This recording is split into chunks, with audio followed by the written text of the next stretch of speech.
Bismillahirrahmanirrahim. Assalamualaikum warahmatullahi wabarakatuh. Alhamdulillah haqqa hamdih. Asyhadu an la ilaha illallah wahdahu la syarika lahu syahadat 'abdih wa asyhadu anna sayyidina Muhammadan 'abduhu wa rasuluhu sallallahu alaihi. Allahumma shalli wa sallim wa barik ala sayyidina maulana Muhammad wa ala alihi wa ashabihi wa man tabi'a hudahu min ba'di, amma ba'd. Yang saya hormati dan saya muliakan Bapak Pengasas ISDEF, yang saya hormati pengarah ISDEF dan seluruh keluarga besar ISDEF yang hadir pada pagi hari ini. Yang saya hormati pula rekan-rekan dari Permai yang juga menjadi fasilitator atau menjadi hamzatul wasl sehingga pada pagi hari ini saya bisa hadir bersama. Alhamdulillah wa syukurillah, puji dan syukur hanya milik Allah Subhanahu wa Ta'ala. Atas segala karunia dan nikmat pada pagi hari ini, saya bisa jumpa dengan Pak Profesor, dengan Pak Doktor, dengan Pak Doktor Syakir juga yang sebenarnya sudah kirim email dengan saya, Pak Prof. Perkenalan kami, kemudian juga saya mendapat sedikit insight tentang ISDEF dari beliau. Dan semua itu terasa semakin baik pada pagi hari ini karena bisa langsung jumpa dengan bapak-bapak dan ibu-ibu, dengan Pak Profesor, dengan semua rekan-rekan yang ada di ISDEF. Perkenankan pertama saya menyampaikan setelah syukur kepada Allah Subhanahu wa Ta'ala, impresi saya terhadap kegiatan ini yang menurut saya dari sekian banyak kuliah umum ya, atau majelis keilmuan ya, di mana saya diundang untuk menyampaikan beberapa hal, hanya di ISDEF ini ya, majelis ilmu atau kuliah umum yang dimulai dengan pembacaan Al-Asmaul Husna. Jadi ini menurut saya sesuatu yang istimewa ya. Jadi pembacaan Asmaul Husna yang juga mengingatkan saya kepada masa ketika saya dulu belajar di Mesir ya, karena pembacaan Al-Asmaul Husna dan sholawat setelahnya itu khas sekali pembacaan di Mesir, Pak Prof. Ya, jadi ada beberapa hal yang memang uniknya ya, Pak Profesor itu lahir atau timbul di Mesir ya, beberapa praktik pengamalan Islam, tapi justru pengamalannya itu lebih banyak di tanah Nusantara. Seperti tadi Al-Asmaul Husna, sholawat setelahnya, kemudian juga ada tarhim kalau sebelum azan itu Pak Profesor ya, Bapak Ibu. Itu tarhim dari Syekh Abdul Basit kalau tidak salah ya. Jadi assalatu wassalamu alaik itu di Mesir dan di Indonesia atau di tanah Nusantara. Saya nggak tahu di Malaysia ada nggak tarhim seperti itu. Jadi di negara-negara lain itu saya tidak dengar ya ada tarhim. Nah ini menarik. Menunjukkan bahwa sebenarnya pengamalan Islam di tanah Nusantara ini adalah pengamalan yang mengambil hal-hal terbaik ya, dari praktek-praktek keislaman di banyak tempat, di bagian-bagian lain di dunia Islam, khususnya di negara-negara yang memang menjadi kiblat keilmuan atau pengamalan Islam. Jadi perkenankan saya selalu menyampaikan apresiasi atau penghargaan. Dan saya pikir ini juga menginspirasi atau menjadi oleh-oleh saya Pak Prof ya, untuk kemudian nanti di Indonesia juga dalam ranah keilmuan ya, dalam kuliah umum seperti ini itu pembacaan doa seperti tadi itu bisa dilakukan juga. Ini suatu hal yang baru terus terang yang saya dengar. Ada Al-Asmaul Husna dan ada sholawat yang biasanya kalau di Indonesia itu terbatas di dalam praktek di pondok pesantren. Tapi di sini dalam institusi keilmuan yang prestisius seperti ISDEF itu ternyata diamalkan. Jadi apresiasi saya, dan itu menunjukkan insya Allah bahwa ISDEF seperti yang disampaikan oleh Pak Pengarah tadi itu bekerja untuk menunjukkan mahasilul Islam. Dan memang kalau bicara tentang dakwah ya pada akhirnya seperti kata guru saya ya, Profesor Dr. Abdul Qadir Abdul Ghafur Mustafa, itu beliau salah satu dari profesor tafsir ketika saya dulu sedang master pada waktu itu. Beliau menyampaikan syuk ya zain, itu bahasa Mesirnya. Saya sering panggil zain ya, syuk ya zain, dakwah wa izhar hasil Islam. Jadi kamu harus tahu ya zain, bahwa esensi dari dakwah itu adalah menunjukkan atau menghadirkan keindahan-keindahan Islam. Nah, ini yang melekat dalam pikiran saya. Jadi ketika kita bekerja dalam ranah sebagai Muslim ya, di tengah pentas peradaban, panggung peradaban yang terus-menerus lingkungan strategisnya itu berubah ya, dengan dinamika yang luar biasa. Tantangannya adalah tetap ya, bahwa bagaimana kita berusaha sekuat mungkin untuk izharu mahasin Islam, menghadirkan keindahan-keindahan Islam.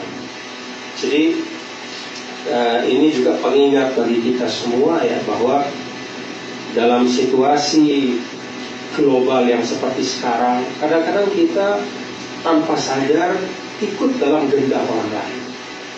Ketika orang lain misalnya menyuarakan seruan-seruan kebencian ya, hate speech ya, kadang-kadang kita terdorong ya, tanpa sadar dalam posisi kita sebagai umat Islam untuk merespon itu dengan hal yang sama. Jadi ketika orang menyampaikan hate speech, lalu kita respon dengan hate speech. Ketika orang membangun satu bentuk interaksi yang mencerminkan Islamofobia, kita juga tanpa sadar kadang-kadang terseret ya, untuk kemudian mengembangkan satu respon yang sebenarnya mirip dengan itu. Kalau yang di sana Islamofobia, kalau yang di sini kita kemudian menutup diri kita sebagai umat Islam, mengembangkan pandangan yang inklusif. Jadi berpusat pada kita, hanya untuk kita dan untuk kepentingan kita. Padahal dalam Al-Quran Allah Subhanahu Wa Taala mengingatkan berulang-ulang ya, dalam salah satu ayat yang sering kita simak juga, wa ma arsalnaka illa rahmatan lil alamin. Jadi rahmatan lil alamin ini yang perlu untuk kita hidupkan terus, bahwa pandangan dari Islam adalah bagaimana kehadiran Islam ini bisa memberikan kemanfaatan universal, tidak hanya untuk umat Islam, tapi juga untuk seluruh makhluk yang ada. Kalau dalam definisi para ulama klasik, al-alamin itu masih Allah. Jadi ini menggambarkan bagaimana komprehensifnya pandangan Islam terhadap kehidupan. Jadi yang namanya alam, al-alamin itu segala sesuatu yang selain Allah. Tidak hanya bicara kepada manusia, tidak hanya bicara dalam konteks menghadirkan kemanfaatan kemanusiaan, tapi juga menghadirkan kemanfaatan kemakhlukan. Segala apa yang ada ini harus merasakan buah dari indahnya Islam. Kira-kira seperti itu apa yang saya dapat ambil ya dari pembukaan yang sangat indah tadi. Bapak Ibu Saudara sekalian, Pak Prof,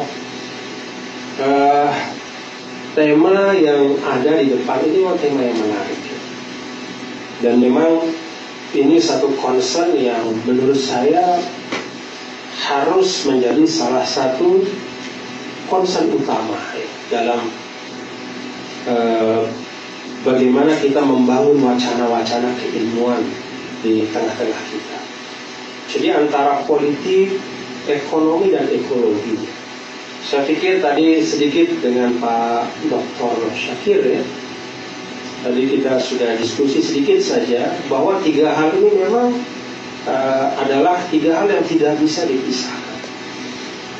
Ada keterkaitan yang kuat antara satu sama lain. Kenapa? Kalau dalam pandangan Islam itu di dalam tafsir-tafsir ya banyak dijelaskan bahwa pandangan Islam terhadap kehidupan itu adalah ada asas al-insijam wal ifrat. Jadi kalau dalam pandangan di luar, ya, para sarjana termasuk yang sangat terkenal itu Samuel Huntington, ya, memperkenalkan The Clash of Civilization. Kalau dalam Islam itu seperti kata Syekh Ali Jum'ah, yang dipegang oleh Islam itu bukan the clash, tetapi at-ta'an. Jadi ada dalam suratul Hujurat, ya, itu ya ayuhan nas inna khalaqnakum min dzakari wa unsa wa ja'alnakum syu'uban wa qabaila lita'arafu. Nah, jadi at-ta'aruf ini kata Syekh Ali Jum'ah itu maknanya adalah seluruh relasi, ya, seluruh sektor-sektor, ya, seluruh bidang-bidang kehidupan termasuk interaksi antara manusia itu berasaskan pada keharmonisan, ya, bukan pada perbenturan, tapi saling mengisi dan saling melengkapi. Jadi itu yang beliau sampaikan. Maka kalau kita bicara tentang politik, ekologi, ekonomi, ya, dan seluruh aspek-aspek yang lain, bahkan di luar yang tiga ini, itu mesti ada benang merah yang menghubungkan antara hal-hal ini. Bapak, Ibu, Saudara sekalian, yang pertama, secara umum, ya, kalau kita bicara tentang politik, maka wacana umumnya itu selalu percakapan tentang politik itu berkisar pada kekuasaan. Jadi kalau buku-buku tentang teori politik, ya, baik yang dasar maupun yang advance, yang sudah lanjut, itu kalau bisa diekstrak, ya, politik adalah seni atau ilmu bagaimana mendapatkan dan mengelola kekuasaan. Itu yang paling sering kita dengar, ya. Nah, kalau bicara tentang kekuasaan di sini, maka kemudian lebih spesifik lagi adalah kekuasaan dalam perspektif bagaimana manusia memanfaatkan. Jadi sentrumnya itu adalah manusia. Maka semua yang ada di luar manusia itu dianggap sebagai instrumen yang bisa membantu manusia. Jadi dia tidak sama dilihat, tidak diletakkan dalam tataran yang sama, tapi manusia di atas, ya. Bagaimana manusia bisa mendapatkan kekuasaan, dan semua hal di luar manusia itu adalah instrumen untuk mendukung upaya-upaya manusia mendapatkan dan mengelola kekuasaan. Itu yang kita baca dalam konsep politik secara umum. Jadi kalau bicara tentang bumi, sumber daya alam, lingkungan atau apapun, itu adalah bagian dari instrumen yang mendukung manusia. Jadi kalau dulu misalnya John Locke itu menyampaikan bahwa tanah itu adalah properti, ya. Jadi tanah properti, bumi ini berharga sejauh mana dia mampu menjadi alat dukung manusia. Kalau dia tidak bisa menjadi alat dukung manusia, maka nggak ada harganya. Nah, seperti itu pandangannya. Kalau kita bicara tentang politik, maka sentrumnya adalah manusia, dan bagaimana semua yang ada ini bisa kemudian diletakkan di bawah dominasi, ya, atau pengelolaan manusia dan dimanfaatkan oleh manusia sesuai dengan keinginan manusia. Nah, dari sini kemudian kalau kemudian setelah politik itu bicara tentang ekonomi, maka tetap diletakkan atau ditautkan kepada konsep awal tadi, bahwa semua yang ada ini adalah instrumen untuk mendukung manusia. Di Barat seperti itu, ya. Kalau kita baca misalnya juga Adam Smith di The Wealth of Nations, jadi seperti itu, ya. Jadi kajian-kajian tentang bagaimana membangun ekonomi yang kuat, ya, bagaimana membangun pertumbuhan yang baik, itu selalu meletakkan semua sumber daya alam sebagai instrumen, tidak diletakkan equal, ya, sejajar dengan manusia. Dia tidak memiliki independensinya, tapi dia dependen terhadap kepentingan manusia. Nah, jadi ini kira-kira pandangan asas, ya, ketika bicara tentang teori-teori ekonomi klasik, kemudian termasuk juga ekonomi politik, ya. Dan bahkan bukan hanya di Barat, ya Bapak Ibu, kalau kita tarik juga ke belakang sekali, Misalnya kalau di kita di Indonesia itu ada negara Kertagama, satu kitab yang mencerminkan kearifan yang berkembang pada masa itu. Dan di dalam negara Kertagama itu juga ada pembahasan tentang lingkungan atau alam. Ada pembahasan tentang hutan, tentang alam yang ada di sekitar.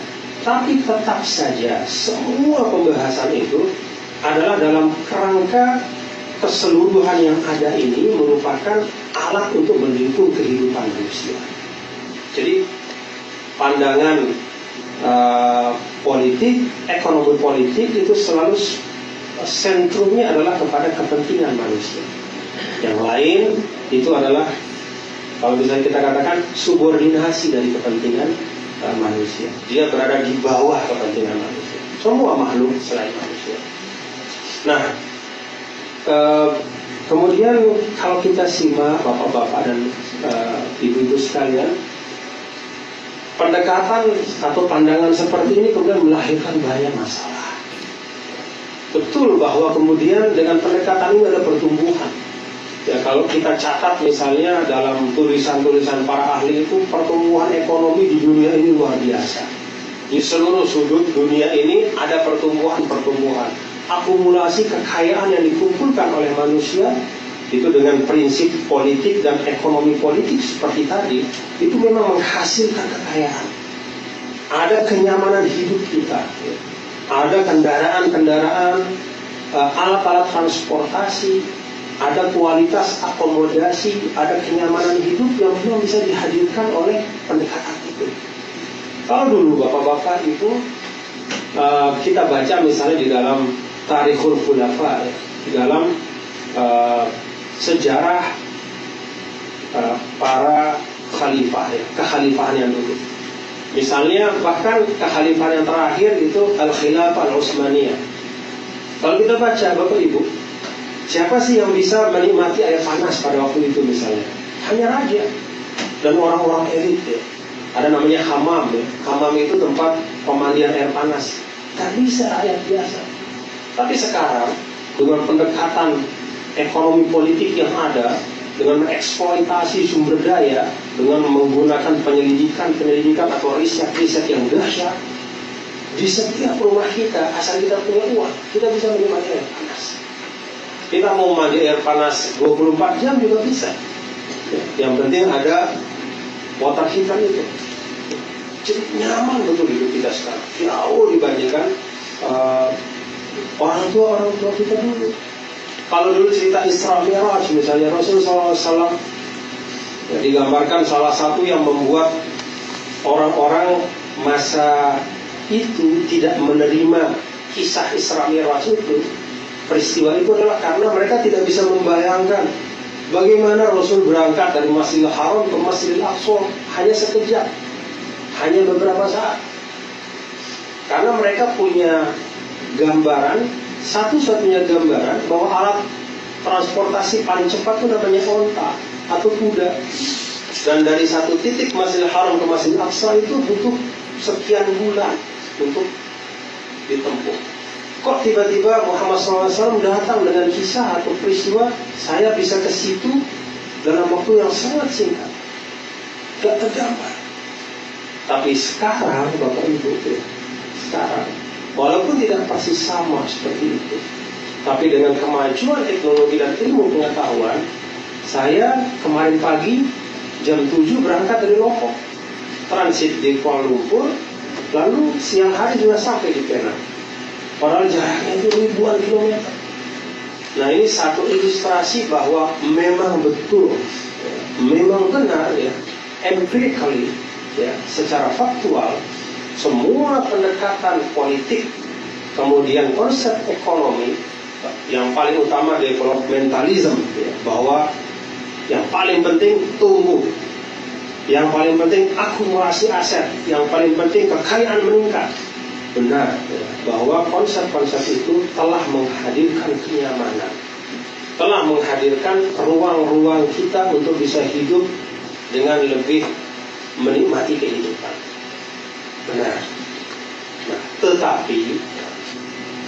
Tetapi pada sisi yang lain, pada saat yang bersamaan, kalau kita ilustrasikan seperti ada laut, ya, di atas laut atau di daratan itu ada suatu gerak, ya, itulah pertumbuhan, kemudian kemajuan dan kenyamanan segala macam. Tapi di bawah permukaan itu ada satu proses juga yang terjadi. Apa proses yang terjadi itu? Proses yang terjadi itu yang sering kita sebut sebagai menurunnya daya dukung lingkungan. Jadi di mana-mana deforestasi, ya, hutan semakin gundul. Kenapa? Kita butuh kayu. Dan menebang jauh lebih cepat dibanding menanam dulu. Butuh kita itu needs, ya. Kebutuhan manusia itu seringkali kemudian dikonsep sebagai sesuatu yang harus segera. Maka upaya-upaya yang membutuhkan waktu itu tidak populer. Apalagi kalau kita bicara kecepatan dan percepatan. Jadi konsep-konsep pembangunan yang ada itu selalu kecepatan bahkan percepatan. Kalau bisa sekarang, kenapa tunggu besok? Kalau bisa nikmati hari ini, kenapa mesti tunggu satu generasi? Nah, pendekatan seperti ini kemudian menyebabkan daya dukung lingkungan kita menurun. Banyak terjadi pencemaran lingkungan, banyak terjadi penurunan kualitas lingkungan di mana-mana. Nah, pangkalnya Bapak-bapak Ibu, kalau menurut saya, salah satunya adalah karena konsep tentang politik dan konsep tentang ekonomi yang memang menitik beratkan hanya pada kepentingan manusia dan meletakkan seluruh apa-apa selain manusia itu hanya sebagai instrumen untuk menopang. Jadi manusia di puncak, yang lain itu hanya penopang saja. Nah, lalu kemudian tumbuhlah kesadaran. Ini saya bicara di luar konsep Islam, ya. Masih saya bicara dalam konteks yang memang berkembang wacana-wacana di tengah masyarakat dunia, termasuk di masyarakat akademik. Lalu kemudian muncul perspektif baru, ya. Kalau pertama ekonomi, pokoknya dapat duit, pokoknya bisa makmur, sejahtera, nyaman. Lalu politik itu juga adalah politik yang sentrumnya adalah kekuasaan, dominasi, kepentingan manusia saja. Lalu kemudian tumbuhlah kesadaran baru. Nah, kesadaran baru ini kalau bisa disebut, ya, secara sederhana itulah kesadaran ekologis. Kesadaran ekologis ini sebenarnya Bapak Ibu bukan kesadaran yang tiba-tiba, tapi memang sudah cukup lama dikaji. Bahwa kalau kita kayak begini terus, ya, menyikapi, memperlakukan alam seperti ini, maka lama-lama alam ini akan apa ya? Akan, kalau seperti sumur itu airnya habis. Jadi daya dukungnya itu akan habis dan hilang. Dan ketika itu habis, kerugian yang pertama adalah kepada manusia sendiri. Lalu tumbuhlah kemudian perspektif ekologis. Saya pernah baca Bapak Ibu, ini cukup lama, ya, tulisan dari Bapak Profesor Sumitro Joyohadikusumo, bapaknya Pak Prabowo.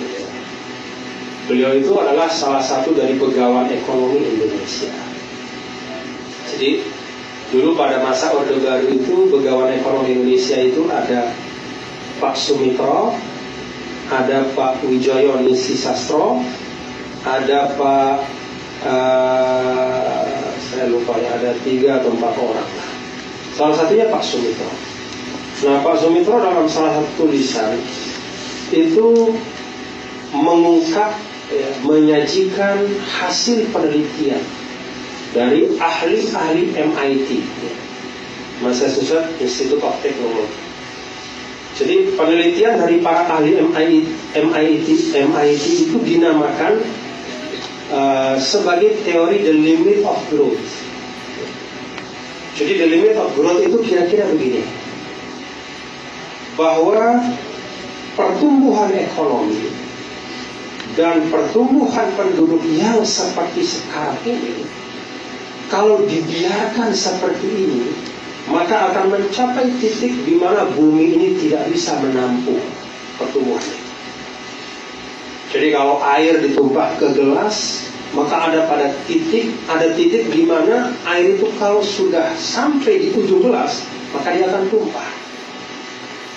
Dalam konteks ini, kalau sudah tidak bisa bumi akan menampung, maka dia akan kontraproduktif.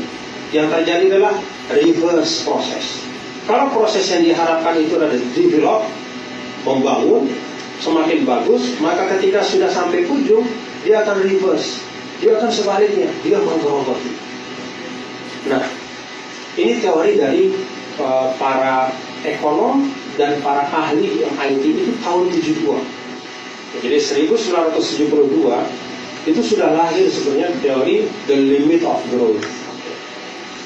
Jadi yang menarik Bapak-bapak Ibu, teori the limit of growth itu mereka lahirkan salah satunya dengan menggunakan simulasi komputer. Ya, hitungan-hitungan statistik komputer. Komputer pada waktu itu tentu tidak secanggih sekarang. Jadi begitu dimasukkan variabel-variabel utama, pertama penduduk, yang kedua persediaan pangan, yang ketiga sumber daya alam, kemudian yang keempat itu tingkat pencemaran. Dimasukkan variabel-variabel itu, lalu dikaji, lahirlah kemudian teori the limit of growth.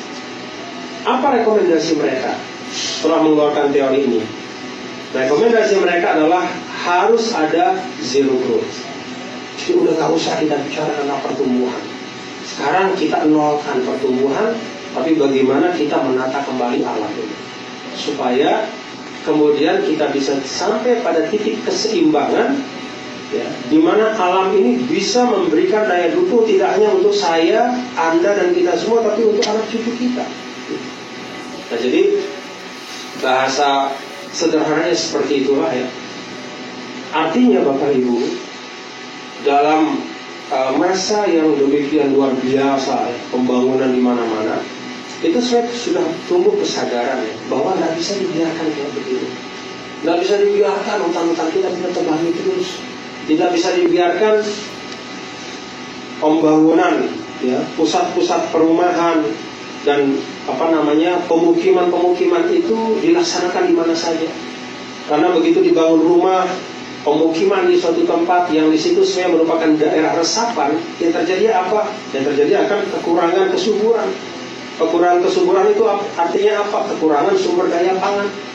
Kekurangan sumber daya pangan itu artinya apa? Krisis pangan, dan itu akan menimbulkan kemiskinan. Jadi niat kita mau membangun, meluaskan ekonomi, tapi ujungnya bisa kemiskinan, ujungnya bisa kesengsaraan. Nah, inilah kemudian salah satu yang menggambarkan bahwa memang boleh dilepaskan antara politik, ekonomi dengan ekologi. Bahwa harus ada pandangan yang komprehensif. Karena kalau tidak, maka pada satu titik tertentu, dan bahayanya titik itu adalah apabila itu adalah point of no return.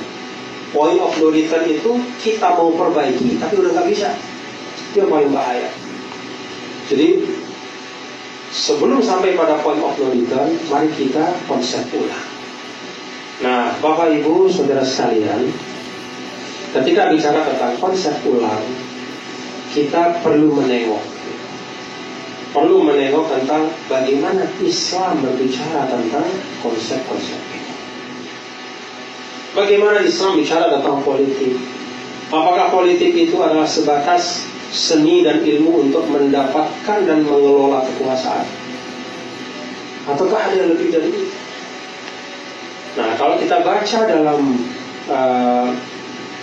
karya-karya para ulama, itu kan banyak sekali penjelasan yang sebenarnya menunjukkan bahwa politik dalam Islam itu jauh lebih esensial, jauh lebih subtil, dia jauh lebih berisi daripada konsep politik yang banyak dipahami sebagai seni atau ilmu mendapatkan kekuasaan. Dalam Islam, politik itu kalau kata sebagian ulama adalah makana fi'lan yakunu ma'ahu an-nas aqraba ila shalah wa ab'ada 'anil fasad. Politik itu adalah segala macam aktivitas di mana manusia dengannya itu bisa lebih dekat kepada kebaikan dan lebih jauh atau lebih jauh dari segala macam kerusakan. Jadi aqraba ila salah, dia menjadi dekat kepada yang baik. Kalau kita bicara yang baik itu kan tangible dan intangible. Tangible-nya itu ya lahiriah, fisik ya.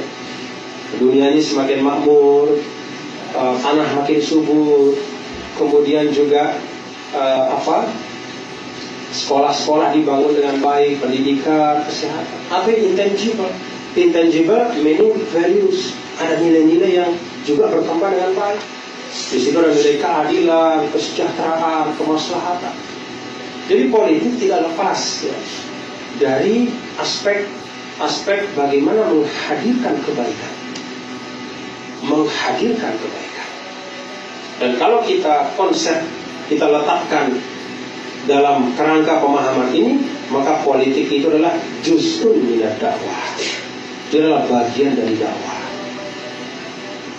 Nah, karena itu kepada ISDEP dan kepada kita semua, kita jangan terseret kepada pemahaman bahwa politik itu kotor. Politik itu tidak kotor dalam konsep Islam, kecuali kalau kita pahami politik seperti tadi, konsep yang sekular ya. How to get power, how to exercise power. Kalau memang hanya itu ya memang tidak baik. Tapi kalau kita bicara politik dalam konsep Islam, maka fi'lan yakunu ma'ahu an-nas aqraba ila salah wa ab'ada min fasad, maka politik itu sebenarnya sangat mulia. Saya sering mengilustrasikan bahwa politik itu seperti wi'ah, dia seperti wadah. Kalau kita bicara tentang wadah, maka it depends on apa yang kita isikan dalam wadah itu. Kalau kita isikan air zam-zam, ya wadah itu jadi wadah yang mulia. Tapi kalau kita isi dengan lumpur, apalagi racun, ya itu menjadi wadah yang tidak ada kebaikannya. Jadi politik dalam konsep Islam itu diletakkan oleh para ulama dalam bagian yang tidak terpisahkan dari konsep dakwah secara keseluruhan. Kehidupan adalah dakwah, dan dakwah itu adalah menghadirkan kebaikan. Jadi Bapak Ibu Saudara sekalian, ini satu hal yang yang beda memang ya. Kalau kita bicara tentang konsep Islam yang dihadapkan dengan konsep sekular. Tadi misalnya saya juga sudah menyinggung di awal ya, bagaimana the world view ya, pandangan dunia. Kalau di luar itu pandangan dunia adalah benturan, di luar itu pandangan dunia adalah pertikaian, di luar itu pandangan dunia bahkan bagi sebagian orang jalan untuk melakukan perubahan radikal melalui perang misalnya. Itu banyak diterima konsep itu. Tapi kalau Islam tidak. Kalau dalam konsep Islam perang itu jalan terakhir. Kenapa? Konsep Islam itu perdamaian, ya, keselarasan, kerjasama, saling mengisi itu diutamakan. Dan salah satu ilustrasi yang paling menarik tentang bagaimana perang dan damai itu menghadirkan result yang sangat jauh bedanya dalam dakwah adalah pelajaran dari sirah Rasul SAW, yaitu pra Hudaybiyah dan pasca Hudaybiyah. Bapak Ibu bisa gambarkan, bagaimana, bisa bayangkan bagaimana 13 tahun Rasul di Mekah, lalu kemudian sampai tahun ke-6 Hijriah beliau di Madinah. Itu selama masa itu masa perang, tidak ada perdamaian, masa perang terus. Jadi terpaksa seluruh resources ya, umat itu diarahkan untuk menyiapkan diri menghadapi musuh. Apa yang terjadi pada masa itu? 13 tahun plus 6 tahun. Yang bersama Rasul ya, diceritakan dalam sirah ketika Hudaybiyah itu, yang bersama Rasul berangkat untuk umroh ke Mekah itu 1.400 orang. Jadi hasil dari dakwah yang panjang 13 plus 6 tahun hanya 1.400 orang yang pergi bersama Rasul. Sahabat yang menemani untuk umroh pada masa Hudaybiyah pada tahun ke-6. Lalu terjadilah perjanjian damai Hudaybiyah. Bapak Ibu bisa bayangkan, 1,5 tahun setelah Hudaybiyah, pada tahun ke-8 ketika Rasul pergi ke Mekah bersama sahabat, ada berapa sahabat yang bersama Rasul? Ada 10.000. Jadi 13 plus 6 tahun, 19 tahun menghasilkan 1.400. Tapi dalam 1,5 tahun, dari tahun ke-6 sampai tahun ke-8, itu kira-kira 1,5 tahun kalau hitungan persisnya, dari 1.400 itu bertambah menjadi 10.000. Kenapa bisa berkembang luar biasa? Karena dalam 19 tahun itu keadaan perang, dan yang 1,5 tahun itu adalah keadaan damai. Jadi kalau dalam bahasa yang lugas, Bapak Ibu, tidak ada tanah yang lebih subur bagi pertumbuhan Islam selain perdamaian. Tidak ada tanah yang lebih subur bagi tersemainya nilai-nilai Islam selain suasana yang aman dan damai. Dan untuk itu Rasul menempuh apapun yang dibutuhkan. Kita baca dalam perjalanan Hudaybiyah itu, sampai ketika orang Quraisy minta sebutan Rasulullah itu dihilangkan, Nabi penuhi. Sampai ketika ada butir perjanjian yang secara eksplisit menguntungkan Quraisy dan merugikan umat Islam, Nabi terima. Apa itu? Kan ada di perjanjian Hudaybiyah itu, kalau ada orang Mekah yang pergi ke Madinah masuk Islam, wajib Rasul kembalikan ke Mekah. Tapi kalau ada orang Madinah yang kembali ke Mekah dan keluar dari Islam, maka tidak perlu dikembalikan. Itu kan merugikan. Kalau secara sederhana dilihat ya, kalau orang Quraisy misalnya masuk Islam pergi ke Madinah, dia harus dibalikin. Lah kalau dia dikembalikan, kan dia bisa menerima penganiayaan, dia bisa disiksa, bahkan nyawanya terancam. Sebaliknya kalau ada orang Madinah atau sahabat muhajirin yang misalnya kembali ke Mekah dan keluar dari Islam, maka dia tidak wajib dikembalikan.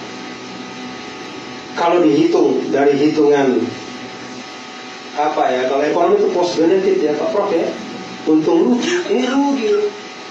Tapi Nabi approve, Nabi setuju. Kenapa? Karena tujuan yang dicapai jauh lebih besar. Bagaimana supaya ada keadaan damai? Bagaimana supaya masyarakat Madinah itu diakui sebagai satu entitas? Jadi dengan perjanjian itu maka setara, ya, diakui sebagai satu negara. Nah setelah Hudaybiyah itulah kemudian Rasul mengirim utusan-utusan ke seluruh negara-negara yang besar pada waktu itu, ke Persia, ke Romawi, ke Mesir, ke Yaman, kemana-mana, sebagai satu negara. Rasul mengirim surat sebagai kepala negara.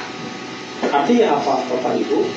Jadi perjanjian Hudaybiyah itu adalah milestone ya. Ketika situasi menjadi damai, maka kemudian pesan-pesan Islam itu dapat disebarkan ke seluruh dunia. Dan saya pikir itu penting ya untuk kita ingat selalu dalam konteks keadaan sekarang yang memang tensi tinggi ya, bahwa kita kadang-kadang terdorong untuk mengeluarkan retorika-retorika yang juga membalas ya retorika orang, tapi justru itu sebenarnya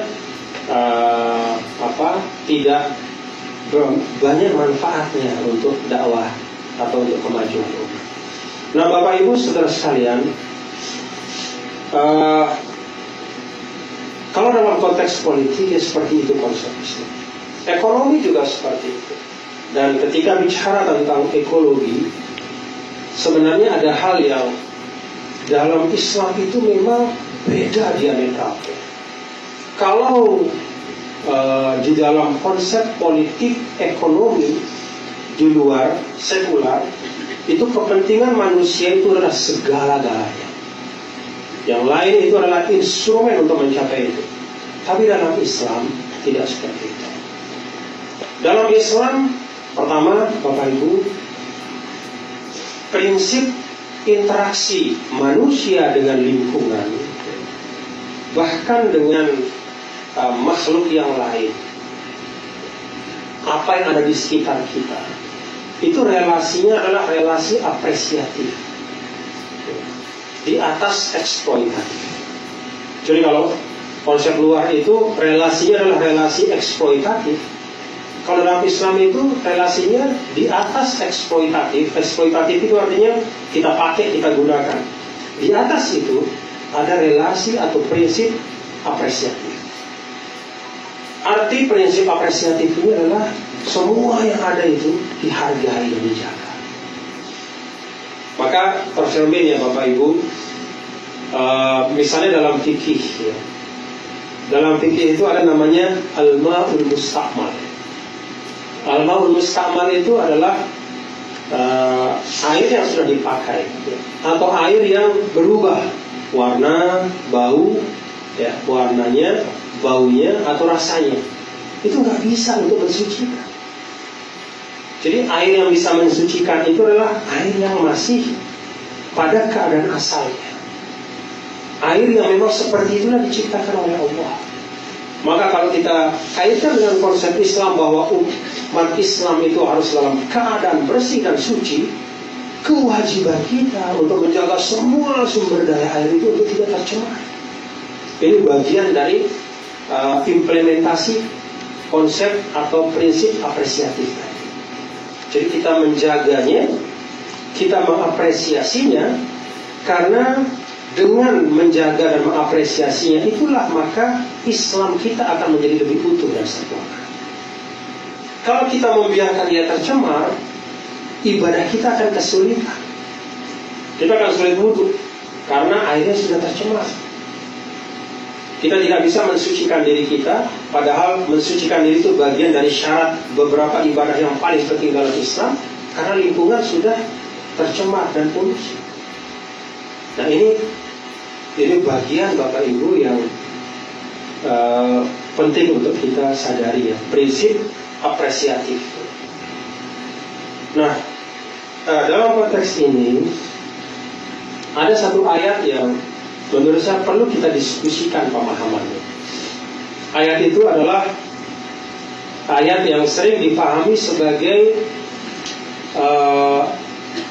legalitas ya, atau sebagai alasan untuk kita bisa menggunakan semua yang ada ini untuk kepentingan kita, sesuai kemauan kita. Apa ayat itu? Huwallazi khalaqa lakum ma fil ardi jami'an. Dialah yang telah menciptakan semua yang ada di bumi ini untuk kalian. Nah, sering kita dalam memaknakan ayat ini, mohon maaf ya, menggunakan satu perspektif yang secara tidak sadar mencerminkan cara pandang orang-orang sekuler, bahwa bumi ini tidak sama dengan kita statusnya, tapi dia lebih rendah dan bisa kita pakai untuk kepentingan kita sesuai dengan kemauan kita. Kita memaknakan lam ya, walladzi khalaqa lakum. Lam itu lil intifa. Lil intifa itu artinya untuk dimanfaatkan. Jadi dialah yang menciptakan semua yang ada di bumi ini, lakum ai limanfaatikum. Jadi lam itu lil intifa. Padahal Bapak Ibu ya, kalau kita mau lebih cermat ya, mengkaji tulisan dari para ulama, para cendekiawan Islam, di kitab-kitab tafsir itu juga ada. Di dalam tafsir Tabari misalnya, ketika menafsirkan khalaqalakum ma fil ardi jami'an, beliau uraikan pandangan-pandangan. Satu di antaranya yang tadi, bahwa lam itu lil intifa, bahwa ekologi ini adalah untuk kepentingan manusia. Tapi ada hal tafsiran lain yang beliau kuatkan dan yang beliau anggap paling cocok dengan konteks ayat ini.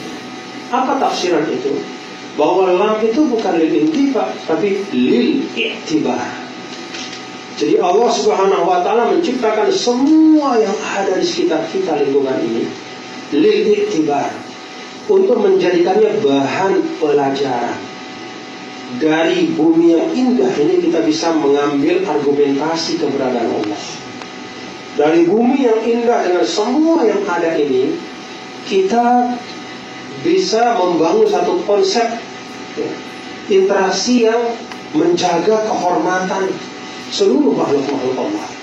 Jadi lingkungan itu tidak lagi kita lihat sebagai apa yang bisa dia berikan untuk kita, tapi kita kembangkan sebaliknya, apa yang kemudian kita bisa berikan untuk bumi Allah.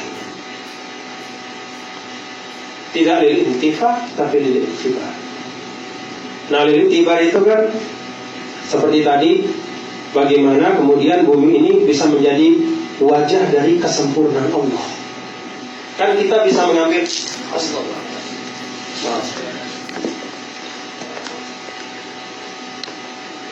di bawah aja nggak apa-apa. Susah soalnya kalau di podium minum Pak Prof ya, kan masih duduk gitu, jadi agak repot. Jadi kapan bumi ini bisa menjadi ibroh ya? Dia bisa menjadi cerminan dari keindahan Allah kalau bumi ini tetap indah. Kalau bumi ini rusak, bagaimana bisa ya? Bumi menjadi wajah dari kesempurnaan Allah kalau kemudian bumi ini rusak? Maka konsekuensi dari pemahaman ini, kata para ulama,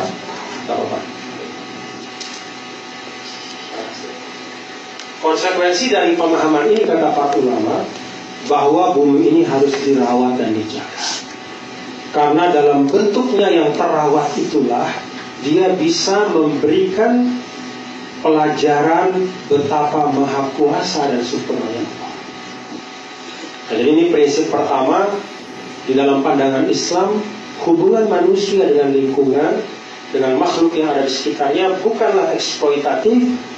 Apa yang bisa saya ambil, pohon mana lagi yang bisa saya tebang, tanah mana lagi yang bisa saya pakai, mineral mana lagi yang bisa saya tambang, ikan mana lagi yang bisa saya ambil.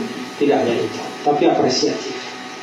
Jadi menjaganya, merawatnya, sehingga dia bisa memberikan hal-hal terbaik ya. Tidak hanya untuk generasi sekarang, tapi untuk seterusnya. Yang kedua, dalam pandangan Islam ada independensi dan integritas ya. Jadi alam itu punya kemerdekaannya sendiri, dia punya jiwanya sendiri. Maka di dalam ayat Al-Quran kan, wa in min syai'in illa yusabbihu bihamdi. Tidak ada segala sesuatu kecuali dia bertasbih kepada Allah. Walillahi yasjudu ma fis samawati. Bersujudlah kepada Allah semua yang ada di langit dan bumi. Artinya apa? Makhluk Allah itu berjiwa. Makhluk Allah itu independen. Yeah. They has their own souls. Mereka punya jiwa. Tidak bisa kita perlakukan semena-mena. Jangan salah, tasbihnya bumi dan langit, batu-batu itu mungkin lebih banyak dari tasbih kita. Walakin la tafqahuna tasbihahu. Tapi kalian tidak paham tasbihnya. Alhamdulillah, kalau kita paham tasbihnya semua yang ada ini gak bisa tidur kita ya. Itu hikmah Allah jaga. Seperti kata Rasul.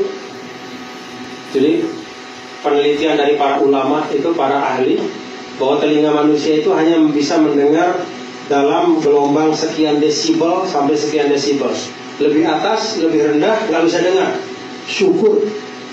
Kalau kita bisa mendengar yang desibel rendah, kita mungkin bisa mendengar teriakan orang-orang yang digebuk di kubur misalnya. Kita bisa tidur kita, apalagi yang rumahnya di samping kuburan. Atau kita bisa mendengar suara-suara makhluk-makhluk Allah yang punya gelombang yang beda. Tapi Allah batasi untuk kebaikan kita. Yang ingin saya katakan Bapak Ibu, bahwa ada independensi dan integritas. Independensi dan integriti. makhluk Allah apapun namanya itu punya jiwanya, dia punya independensinya. Dia bukan merupakan bagian dari kita yang bisa kita apa-apain semau saja, tidak. Tapi dia punya hidupnya sendiri, dia punya siklus ibadahnya, dia bahkan punya umurnya sendiri. Semuanya. Bahasa Al-Quran seperti itu, konsep Islam seperti itu. Nah, jadi ini prinsip yang kedua, bahwa ekologi ini adalah independen. Ekologi kita ini punya its integrity. Dia punya kepribadian, dia punya jati diri yang beda, yang harus kita jaga, kita rawat dan kita hormati. Yang ketiga, Bapak Ibu, prinsip yang disebut oleh para ulama sebagai Islam tidak hanya bicara tentang peri kemanusiaan, tapi juga peri kemakhlukan. Jadi makhluk-makhluk ini itu ada tatanannya. Dan semua tuntunan-tuntunan Islam meletakkan makhluk-makhluk Allah itu dalam posisi yang sejajar. Benar, manusia adalah khalifah, bukan berarti secara struktural dia lebih di atas yang lain. Secara fungsional iya, ya, fungsi kita sebagai khalifah di bumi Allah. Tapi secara struktural kita tidak berada di atas yang lain. Sama seperti hubungan suami istri, ya. Laki-laki dalam perempuan itu seperti apa sih hubungan dalam Islam? Ar-rijalu qawwamun 'alan nisa. Kata qawwamun itu pemimpin. Apakah pemimpin itu qawwamatal istibdad atau qawwamatal mas'uliyah? Konsep Islam qawwamatal mas'uliyah. Jadi hubungan antara laki perempuan itu ada ekualitas, ya. Kepemimpinan bukan berarti laki di atas menindas perempuan, tidak. Tapi kepemimpinan dalam arti fungsional. Fungsi suami adalah sebagai pemimpin dalam keluarga. Jadi seperti itu Islam melihat, ya, hubungan-hubungan yang ada. Jadi lebih diletakkan dalam fungsi-fungsi, diletakkan dalam siapa di atas siapa, tidak. Atau siapa berkuasa di atas apa, tidak. Tapi dalam fungsi yang saling melengkapi. Nah, itu yang ketiga. Yang keempat prinsipnya adalah al-ihtiram, penghormatan. Bapak Ibu, kalau kita baca dalam kitab fikih, ya, kalau ada orang lagi sholat, lalu ada orang kecemplung dalam sumur, apa yang mesti dilakukan oleh orang yang sholat itu? Apakah dia tetap melanjutkan sholatnya, atau dia potong sholatnya dan dia lari ke sumur, dia lemparkan tali untuk mengangkat orang yang ada dalam sumur? Semua ahli fikih mengatakan bahwa wajib orang yang sholat itu menghentikan sholatnya, menyelamatkan orang yang jatuh dalam sumur. Dalam ilustrasi yang lain, kalau kita lagi sholat, lalu ada hayawanun muhtaram, ya, dalam istilah fikih itu adalah hayawanun muhtaram, hewan yang punya kehormatan, yang dihormati.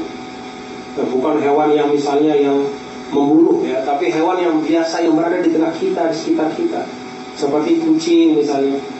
Lagi sholat, kemudian tiba-tiba kita melihat ada kucing yang hanyut disapu oleh air bah. Ya, kalau kita tidak bantu dia akan mati. Apa yang mesti kita lakukan? Terusin sholat atau selamatkan kucing? Para ulama mengatakan selamatkan kucing. Kenapa? Karena ada ihtiram, ada kehormatan. Jadi pada diri mereka itu ada sesuatu yang intrinsik, ya. Bukan kita yang kasih dia kehormatan, tapi dia memang sesuatu yang terhormat. Jadi bumi Allah ini, dia punya ihtiramnya, dia punya marwahnya, dia punya kehormatannya yang wajib untuk kita jaga. Nah, ini sebagian bapak-bapak ibu dari prinsip bagaimana kita memandang ekologi, bagaimana kita memandang makhluk Allah yang ada di sekitar kita. Bagaimana kita memandang lingkungan kita dalam arti yang luas. Apresiatif. Mereka adalah makhluk Allah yang independen dan berintegritas. Kemudian kita mengembangkan pandangan yang memuliakan makhluk-makhluk Allah itu. Kenapa? Karena mereka memang makhluk-makhluk yang memiliki kemuliaan. Nah, kalau kita lihat dari 4 prinsip ini, ada banyak prinsip-prinsip yang lain. Maka memang seluruh proses aktivitas manusia, baik dalam ranah politik, baik dalam ranah ekonomi, ranah sosial budaya atau apapun, itu tidak boleh mendegradasi kualitas dari makhluk-makhluk Allah yang ada di sekitar kita. Jadi kalau proses yang kita lakukan itu mendegradasi atau menurunkan kualitas mereka untuk kesejahteraan kita, tetapi merusak ekosistem dari misalnya makhluk-makhluk Allah yang ada di laut misalnya, sistem fishing, fishery yang kita kembangkan itu adalah murni eksploitatif. Bagaimana sebanyak mungkin bisa mengambil ikan dari laut dalam waktu sesingkat-singkatnya. Kalau itu kita kembangkan terus, maka sumber daya hewani yang ada di laut akan menurun. Kalau misalnya kasus di NTB, ketika pendekatan ekologis ini diabaikan, maka nelayan-nelayan kami itu kemudian harus membayar dalam bentuk mereka harus melaut jauh dari pantai untuk mendapatkan ikan. Pada saat 5-10 tahun sebelumnya mendapatkan ikan seperti itu cukup dengan melaut di pinggir pantai saja. Jadi semakin sedikit sumber daya hewani yang dapat diambil, semakin sedikit kekayaan bumi Allah ini yang dapat bermanfaatkan. Kalau pendekatannya adalah semata pendekatan mengeksploitasi. Nah, karena itu Bapak-bapak, Ibu, Saudara sekalian, dalam perkembangan maqasidus syariah, ini satu hal yang perlu juga saya singgung sedikit. Para ulama klasik kan menetapkan ada 5 maqasid. Jadi hifzul din, menjaga agama; hifzul nafs, menjaga jiwa; ada hifzul mal, menjaga harta; hifzul nasl atau hifzul ird, itu menjaga keturunan atau kehormatan; lalu hifzul aql, menjaga akal.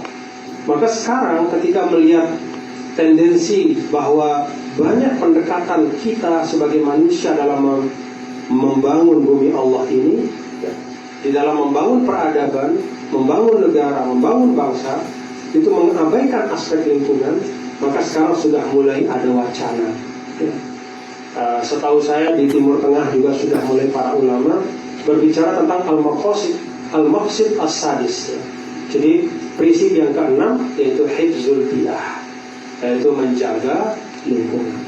Dan ini juga bagian dari menghidupkan tuntunan Islam, bahwa concern kita dan tugas kita bersama-sama adalah bagaimana mengkonsep pendekatan pembangunan, mengkonsep kebijakan-kebijakan politik yang memastikan agar aspek ekologi itu dapat menjadi pertimbangan utama dan bisa memastikan agar semua proses politik dan ekonomi itu tidak menghilangkan sustainabilitas dari daya dukung lingkungan.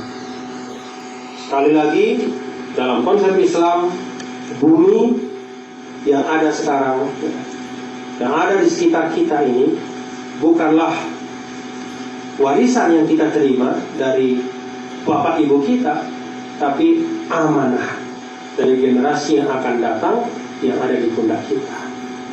Konsep amanah secara sederhana, Anda menerimanya dengan baik dan menyerahkannya dalam bentuk paling tidak sama seperti ketika Anda menerimanya. Kalau Anda dapat titipan dari seseorang, Bapak Ibu, dititipin misalnya beras 1 karung, Ya. Diamanahkan, Pak, nih saya titipin beras 1 karung 100 kilo. 6 bulan lagi dia datang, kita serahin amanah. Isinya apa? 50 kilo. Yang kasih amanah marah gak begitu? Pasti marah. Jadi konsep amanah itu sesederhana Anda menerima sesuatu dengan baik, keep, ya, protect, preserve. Ya. Kalaupun Anda you have to utilize, Anda akan memanfaatkannya, pastikan bahwa utilization itu, penggunaan itu tidak mengurangi kualitasnya, tidak mengurangi kuantitas dan kualitasnya. Boleh kita menggunakan semua sumber daya, pastikan generasi setelah kita menerima bumi Allah ini dalam bentuk yang sebaik atau bahkan lebih baik dari kita menerima dari generasi sebelumnya. Terima kasih, ini dapat saya sampaikan, mudah-mudahan ada manfaatnya. Assalamualaikum warahmatullahi wabarakatuh. Mohon maaf atas kekurangan dan kekhilafan.